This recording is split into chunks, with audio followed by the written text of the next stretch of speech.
The Weekend in Jacksonville with Dan Hicken is presented by Millennium Physician Group, your connection to a healthier life.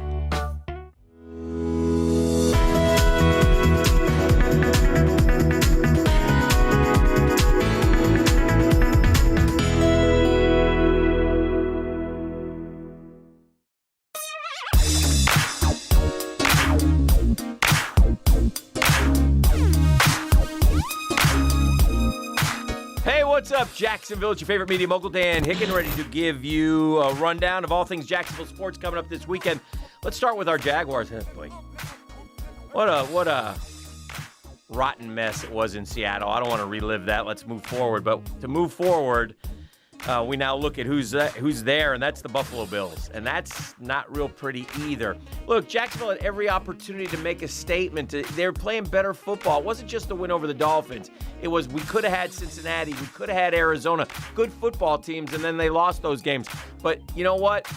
NFL teams, they battle. They're in the games. That's what you want. They weren't against Seattle. Seattle was a giant step back to like Houston week 1. And that's what was so disappointing about that performance. Now they take on the Buffalo Bills. And I don't know, man. 14.5-point dogs at home. Thousands of Bills Mafia members in our seats.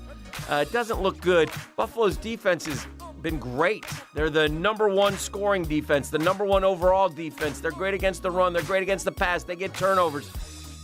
You know, James Robinson, if he plays, we'll probably know more today, is playing on a bad heel.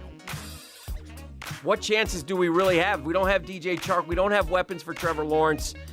I think if you're Urban Meyer, you got to take a Dan Campbell versus the Rams approach.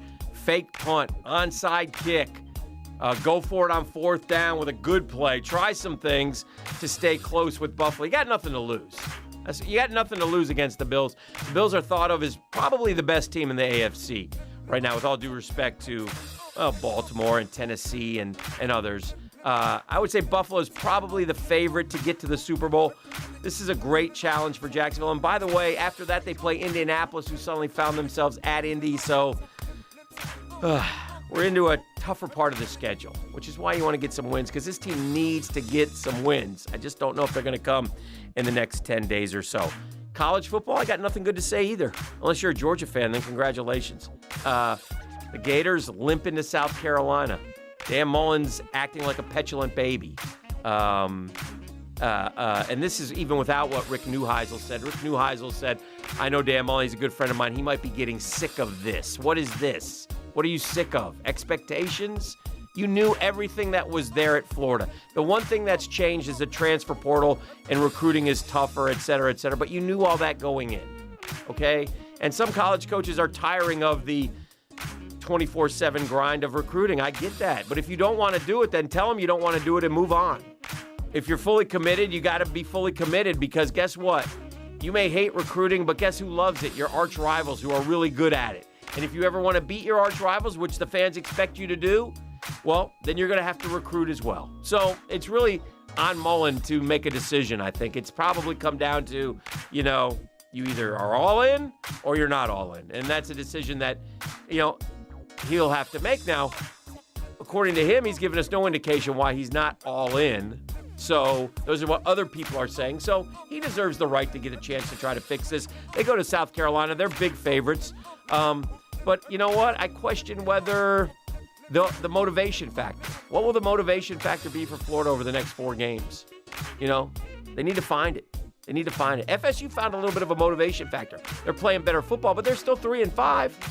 A lot of people, look, if they turn around after losing to Clemson and lose to NC State and then lose to Miami, they're in the same spot they were. They got 3 wins. So now on the flip side, if they can win 3 of their last 4, which is a big task, it's NC State, it's Boston College, it's Miami, and Florida.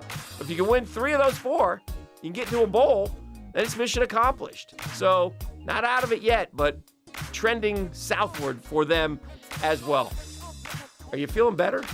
I'm not. Is anybody any good in this state? Tampa Bay, go Bucks.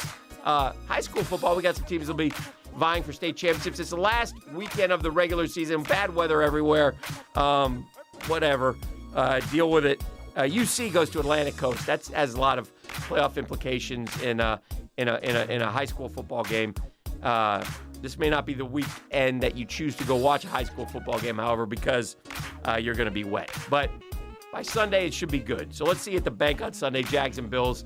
Figure out a way, Jacksonville. Figure out a way. And we'll see you next time on Jacksonville's Weekend in Sports.